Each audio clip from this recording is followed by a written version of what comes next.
नमस्कार। शेयर बाजार से इस वक्त की सबसे बड़ी और चौंकाने वाली खबर। बाजार में ऐसा तांडव मचा है कि एक ही दिन में निवेशकों के 5 लाख करोड़ रुपए स्वाहा हो गए। जी हां, 5 लाख करोड़ रुपए हवा हो गए और बाजार महीने के सबसे निचले स्तर पर जा गिरा। सवाल सीधा है, क्या ये खरीदारी का मौका है या खतरे की तेज बजती घंटी? पिछले 2 दिनों में बाजार का जो हाल हुआ है उसने छोटे से बड़े निवेशक तक की धड़कनें बढ़ा दी है। सेंसेक्स 961 अंक लुढ़क कर 81,287 पर बंद हुआ, जबकि निफ्टी 318 अंकों की भारी गिरावट के साथ 25,200 के मनोवैज्ञानिक स्तर के नीचे फिसलकर 25,179 पर आ गया। ये गिरावट सिर्फ आंकड़ा नहीं है, ये भरोसे में दरार का संकेत है। बाजार की चौड़ाई भी डरावनी तस्वीर दिखा रही है। करीब 1,992 शेयर गिरकर बंद हुए, जबकि सिर्फ 1,140 में बढ़त रही। 255 शेयर अपने 52 हफ्ते के निचले स्तर पर पहुंच गए। साफ है, कमजोरी गहरी है। तकनीकी जानकारों का कहना है कि निफ्टी के लिए 25,650 अब एक मजबूत रेजिस्टेंस बन चुका है। जब तक बाजार इस स्तर के ऊपर मजबूती से टिकता नहीं, तब तक राहत की उम्मीद करना जल्दबाजी होगी। यानी अभी हर उछाल को रिकवरी समझ लेना बड़ी भूल हो सकती है। अब सवाल उठता है कि ये आग लगी कैसे? इसका जवाब ग्लोबल बाजारों में छिपा है। अमेरिका के वॉल स्ट्रीट में जबरदस्त कमजोरी आई। दुनिया की दिग्गज एआई कंपनी एनवीडिया ने उम्मीद से बेहतर नतीजे दिए, शानदार रेवेन्यू गाइडेंस दी, लेकिन फिर भी शेयर टूट गए। इसका मतलब साफ है, अच्छी खबरें पहले ही कीमतों में शामिल थी। अब मुनाफा वसूली का दौर चल रहा है। इसका असर अल्फाबेट, अमेजन, एएमडी और सेल्सफोर्स जैसे दिग्गजों पर भी पड़ा। और जब वैश्विक टेक सेंटिमेंट बिगड़ता है तो उसका असर भारतीय आईटी शेयरों पर भी पड़ता है।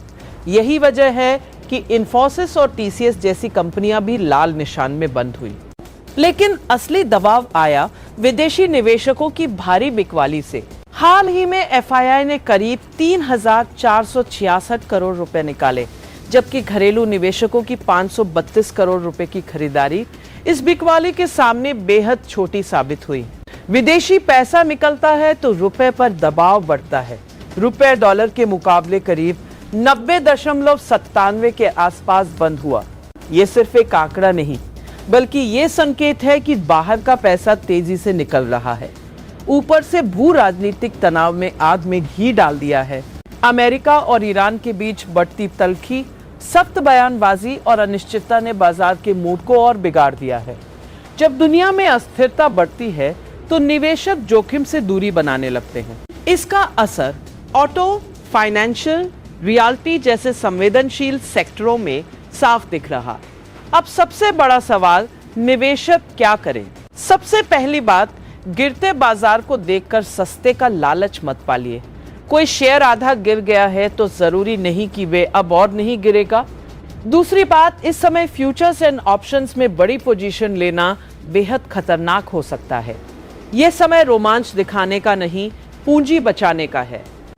लेकिन अगर आप एसआईपी निवेशक हैं तो घबराकर अपनी एसआईपी बंद करना सबसे बड़ी गलती होगी। बाजार गिरता है तो उसी रकम में ज्यादा यूनिट मिलती है। गिरावट के दौर में की गई नियमित और अनुशासित निवेश ही लंबे समय में असली रिटर्न देता है। मौजूदा माहौल में अतिरिक्त सावधानी ही असली रणनीति है। जब बाजार में तांडव मचा हो तो बीच समंदर में कूदने के बजाय किनारे बैठकर लहरों को समझना ज्यादा समझदारी है। अनुशासन और धैर्य, यही 2 हथियार हैं जो आपको लंबी दौड़ का सफल निवेशक बनाते हैं। तो क्या आप इस शोर से डरकर बाहर निकलेंगे या समझदारी से अपनी भविष्य की फसल बोएंगे? अपनी राय कमेंट में जरूर बताएं। वीडियो पसंद आया हो तो लाइक करें, अपने दोस्तों के साथ शेयर करें और शेयर बाजार की हर बड़ी हलचल पर अपडेट रहने के लिए टेकनेट इंडिया चैनल को सब्सक्राइब करना बिल्कुल ना भूलें। ये वीडियो सिर्फ एजुकेशनल मकसद के लिए है। इन्वेस्ट करने से पहले कृपया अपने फाइनेंशियल एडवाइजर से सलाह लें। नमस्कार, धन्यवाद।